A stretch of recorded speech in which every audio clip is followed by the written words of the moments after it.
गैरसैंण में चल रहे उत्तराखंड विधानसभा के बजट सत्र में सड़क और परिवहन से जुड़े मुद्दों को लेकर सदन का माहौल गर्मा गया। सत्ता पक्ष और विपक्ष के बीच तीखी बहस और नोकझोंक देखने को मिली, जिससे कुछ समय के लिए सदन का वातावरण काफी तनावपूर्ण हो गया। सत्र के दौरान खटीमा से विधायक भुवन कापड़ी ने परिवहन व्यवस्था और वाहनों की फिटनेस से जुड़े मुद्दों पर सरकार को घेरते हुए कई सवाल उठाए। उनका कहना था कि प्रदेश में बड़ी संख्या में वाहन बिना फिटनेस के सड़कों पर दौड़ रहे हैं, जो सड़क सुरक्षा के लिए गंभीर चिंता का विषय है।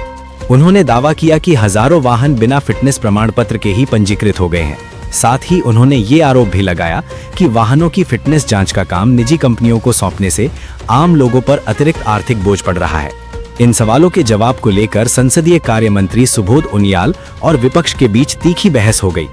चर्चा के दौरान मंत्री और विपक्षी विधायकों के बीच तीखे शब्दों का आदान प्रदान भी हुआ, जिससे सदन का माहौल और गर्म हो गया। मामले को लेकर मंत्री सुबोध उनियाल ने विपक्ष पर पलटवार करते हुए कहा कि सरकार के कामकाज का फैसला विपक्ष नहीं बल्कि जनता करती है। उन्होंने कहा कि जनता ने सरकार की नीतियों और कार्यों पर भरोसा जताया है। वहीं नेता प्रतिपक्ष यशपाल आर्य ने भी सरकार पर निशाना साधते हुए कहा कि सरकार मूल मुद्दों से ध्यान हटाने की कोशिश कर रही है। उन्होंने सरकार से सीधे सवालों के जवाब देने की मांग की। सड़क सुरक्षा, वाहन फिटनेस व्यवस्था और विभागीय नियुक्तियों जैसे मुद्दों पर उठे सवालों के बीच सदन में सत्ता पक्ष और विपक्ष के बीच तीखी बहस जारी रही। इन मुद्दों को लेकर सरकार और विपक्ष के बीच आरोप प्रत्यारोप का दौर चलता रहा। जवाब नहीं दिया अभी मंत्री जी आपने। माननीय अध्यक्ष जी, मैं दे चुका जवाब देने लायक नहीं। Don't deserve a reply.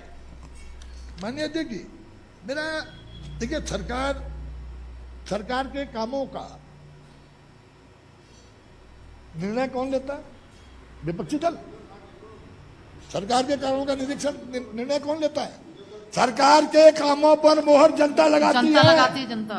और निश्चित मान लीजिए लगाएगी, चिंता न करो, लगाएगी। 2024 के पार्लियामेंट्री चुनाव में बता दिया कि सरकार के काम। माननीय मंत्री जी, आपने फिटनेस पे जवाब, माननीय मंत्री जी फिटनेस पे जवाब नहीं दिया। 67,000 फिटनेस के बगैर रजिस्ट्रेशन हुए सरकारी। जनता का जवाब आएगा। आप अरे नहीं, जवाब दो ना, आप संसदीय कार्य मंत्री हो, या तो बोल दो सरकार लापरवाह है। आपने जो 11 लाख में वो गाड़ियां बिक रही हैं जिनमें इंजन भी नहीं है, उसके बारे में जवाब नहीं दिया। माननीय अध्यक्ष जी, आपने 60 नंबर का इंटरव्यू कर दिया, उसका जवाब नहीं दिया। आपने होम्योपैथिक डॉक्टर, आयुर्वेदिक डॉक्टरों की नियुक्ति का जवाब नहीं दिया। उसका भी जवाब दिया नहीं, कुछ नहीं दिया। LUCC का जवाब नहीं दिया आपने। इंडिपेंडेंट बॉडी है। अगर आपको अरे 67,000 सरकारी वाहन बिना फिटनेस के कैसे रजिस्टर्ड हो गए? सरकारी वाहन, इतने एक्सीडेंट हो रहे हैं, लोग मर रहे हैं। आप फिटनेस के लिए प्राइवेट कंपनी को दे दिया जो 4 गुना घूस ले रही है, जिसकी जो 2000 की फिटनेस हो रही थी उसे 20,000 में कर रही है, और सरकारी गाड़ियों की फिटनेस नहीं हो रही है। सरकार चाहे खनन का क्षेत्र हो, सरकार कहीं पर भी भ्रष्टाचार को टॉलरेट नहीं कर रही है। माननीय अध्यक्ष जी, माननीय मंत्री जी, मैं सिर्फ आपसे ये कहना चाहता हूं, जो हमने पॉइंटेड सवाल पूछे आप उनका पॉइंटेड जवाब दीजिए। जनता जो जवाब देगी वो 27 में देखेंगे, फिलहाल आपने देना जवाब। बैठी सुनिए। माननीय अध्यक्ष जी, निश्चित रूप से इस प्रदेश के पूर्व मुख्यमंत्री खनूड़ी जी ने एक व्यवस्था की थी, जिसमें प्रदेश का नौजवान उनका आभारी है कि उन्होंने इंटर साक्षात्कार खत्म कर दिया। माननीय अध्यक्ष जी, माननीय सदस्य को संभवतः किस कारण उन्होंने ये कहा, मेरी समझ में नहीं आ रहा। अभी भी समूह, गौ और निचले स्तर पे इंटरव्यू का कोई प्रावधान नहीं। आपके अरे वहां तो आपने हाकम सिंह रखा है ना। माननीय अध्यक्ष जी, वहां के लिए तो हाकम सिंह है, सुबोध जी ऊपर के लिए आपने दूसरे रख लिए। और माननीय मंत्री जी, होम्योपैथिक जो माननीय मंत्री जी, एक सर्विस सिलेक्शन, माननीय मंत्री जी, माननीय मंत्री जी, उनकी नियुक्ति के अंदर जी। तो माननीय अध्यक्ष जी, माननीय अध्यक्ष जी, विपक्ष प्रतिपक्ष के जो आरोप हैं बेबुनियाद हैं।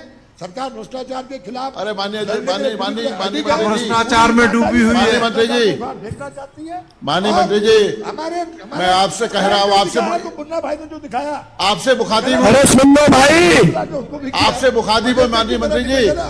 अरे मंत्री जी सुन लो, मैं आपसे पूछ रहा हूँ, तुम इधर उधर की बात न करो। ये बताओ कारवां किसने लूटा? माननीय सदस्य श्री हरि सिंह ध्यामी जी तथा माननीय सदस्य कार्य मंत्री जी को सुनने के पश्चात मैं नियम 310 के नियम 58 में परिवर्तित इस सूचना को ग्राह्य करते हूँ। आपका कारवा मत संख्या कहाँ 10। टूटा?